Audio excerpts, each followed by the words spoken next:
Vincent Hill, former police officer and host of Beyond the Badge podcast. Jabari Briesport is a Green Party candidate for the New York City Council. He was in Charlottesville on Saturday to protest against the hate groups. And Charles Hurt, Fox News contributor and columnist for the Washington Times. Gentlemen, thank you for being here. That is quite a scene gathered outside of Trump Tower this evening. Vincent Hill, let me start with you. As the president arrives back home for the first time since the inauguration tonight, he will be greeted by this group on the streets, and it has been a very volatile 48 hours. How do you think he's doing with this latest statement today?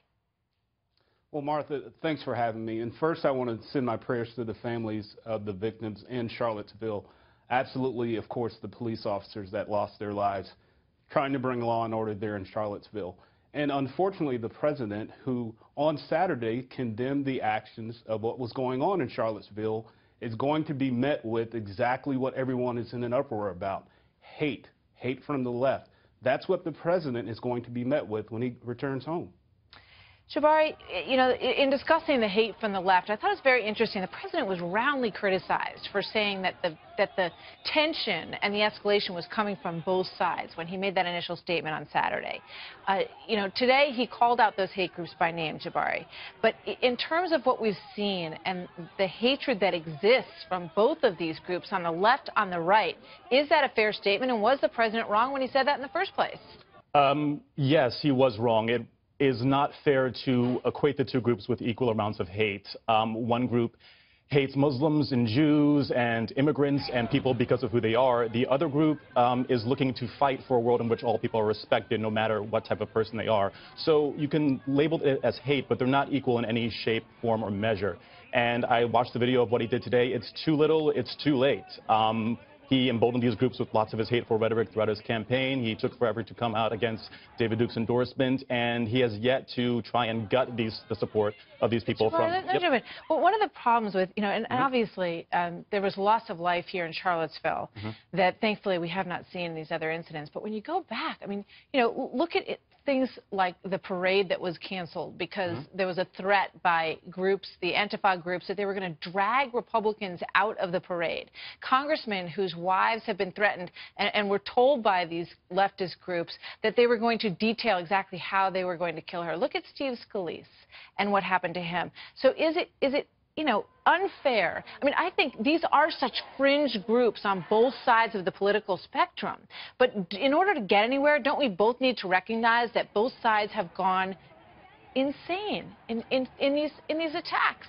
I think to get anywhere, you need to get to the root of the problem, which is this alt-right mentality.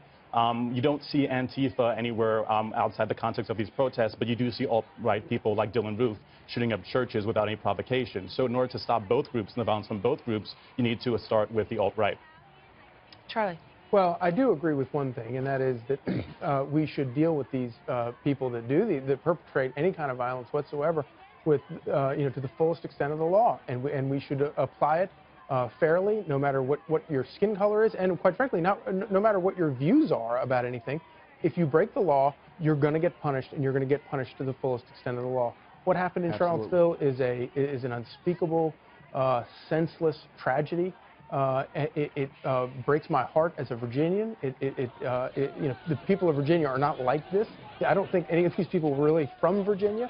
But the thing that bothers me the most is, in the aftermath, we have the stupidest debates afterwards about when did Donald Trump take to Twitter, and did he get to Twitter fast enough, and did he denounce every single group the right way? It's just idiotic.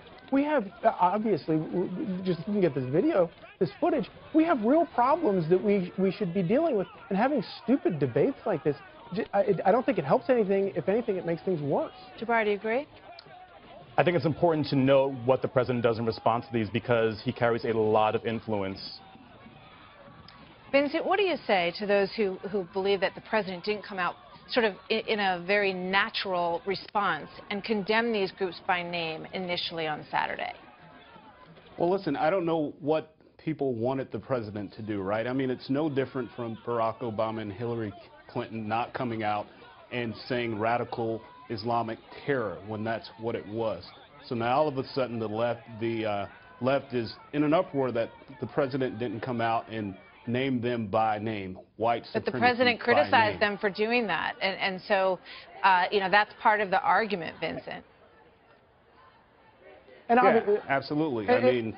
And it's obvious that the president, the administration, they thought that he made a mistake because if you just listen to his statement today, he clearly wanted to step back out there and make it very clear to condemn all these people. But again, it's still just such a meaningless conversation about nonsense. Does anybody really think the president is racist?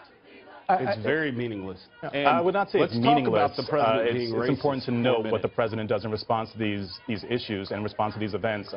He again carries a lot of influence, and the length of time it takes for him to actually name names and refer to these hate groups really can embolden them. You know, but when you look at the rhetoric on both of these groups, they're saying that this is just the beginning on the Antifa side and also on the white supremacist side. They are escalating this. So, you know, Vincent, does the president need to do more in terms of kind of meeting the moment with the rhetoric and speaking to these groups on both sides, which he pointed out and got criticized for on Saturday, but it appears more and more that he's absolutely right, that the escalation is desired to some extent on both sides here? Yeah, and I think the president said that on Saturday. He said it was on many sides, and the chief echoed those sentiments. Yes, he did. It is on many sides. I mean, what we have right now is a lot of finger-pointing, but no one doing this. At this point in this country, we need to hold hands. We need to have these conversations. It's easy for the media, the mainstream media, to say that President Trump is a racist, but yet 25 years ago, when he was supporting Jesse Jackson and Al Sharpton and lacing their pockets with hundreds of thousands of dollars, no one was calling him a racist then. And now Al Sharpton is one of his biggest opponents, right? So, I mean, if we're going to have these conversations, let's have open dialogue, let's talk realistic, and let's get to the root of the problem. All right. We're going to leave it there, gentlemen. Thank you very much. Good to have all of you with us tonight.